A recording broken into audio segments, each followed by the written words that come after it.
अस्सलामुअलैकुम नादरीन, तव्हां ॾिसी रहिया आहियो हक़ सच न्यूज़। नादरीन, तव्हां सां ख़बर शामिल कंदा हलूं गुपचाणी खां, जिथे सरवराबाद गुपचाणी ऐं उन जे आसपास वारनि इलाइक़नि में माकड़ जो हमिलो फसल खाई नास करे छॾियो आहे। आबादगारनि हारी परेशान। हिक तरफ़ कोरोना जहिड़ी ख़राब वबा ऐं मुल्क वकोड़ियल आहे, ॿी तरफ़ माकड़ जो हमिलो।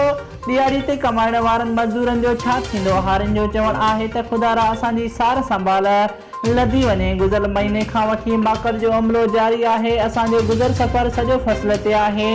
नई पोखाई जे फसल, वणनि ऐं मकई ऐं अंबनि जे बाग़नि, लीमनि जे बाग़नि, केलनि जे बाग़नि ऐं भाॼियुनि जे बाग़नि ऐं चौपायो माल जे पोखियल गाह खे खाई पधर करे छॾियो आहे। पर इन वक़्त ताईं एग्रीकल्चर इंतज़ामिया तरफ़ां का बि उपाउ नाहिनि वरिता विया। इलाइक़े वासियुनि पंहिंजी मदद पाण तहत ज़मीनुनि में बाहियूं ॿारे दूंहों करे माकड़ खे भॼाइण जो तरीक़ो अख़्तियार कयो वियो आहे। वफ़ाक़ ऐं सिंध हुकूमत खे अपील आहे त माकड़ ऐं मार स्प्रे कराए तयारु थियल फसलनि खे बचायो वञे। नाज़रीन, रिपोर्ट करे रहियो आहे मोहसिन खान खोसो, हक़ सच न्यूज़ गुपचाणी।